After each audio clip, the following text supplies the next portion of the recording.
All right, I just wanted to follow up on subtracting mixed numbers using a model.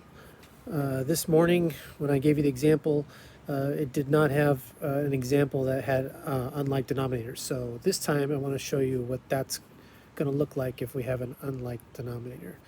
So let's see here. So this was the first example we saw. And as you can see, we had 3/4 minus 1 1/4, 2 3/4 minus 1 1/4. So this time we're going to look at this problem here where they want us to subtract 6 and 11/16 minus 2 and 5/8. So as I said before, we're going to start off by drawing the first number. So to draw the first number, I'm going to find some space for that, and I'm going to make 6 and 11/16. So I'm going to start off making 6 holes. So there's 1,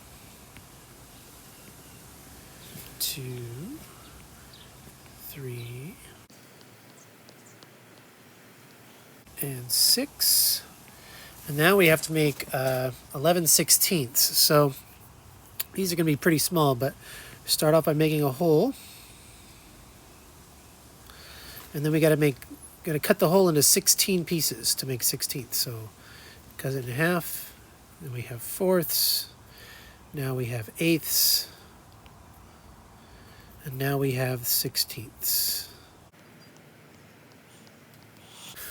All right, and we're going to stick with 11 of them. So I need to get rid of 5 of them. So I'm going to erase 5 of these. 1, 2, 3, 4, and 5. Now we have 6 and 11/16. Now, before we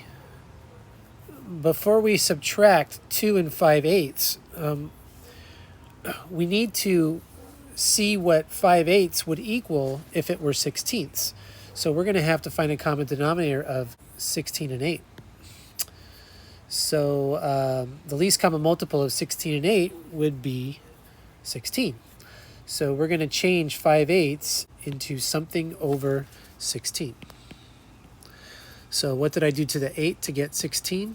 I multiplied it by 2. So I multiply the numerator by 2, and you get 10/16. So that means in order to cross off 5/8, I have to actually cross off 10/16. So let's do that. We got 1, 2, 3, 4, 5, 6, 7, 8, 9, 10. 10/16 is crossed off, and also don't forget that 2 holes is crossed off. So take away 1 and 2 holes. So I'm left with 4 and 1/16.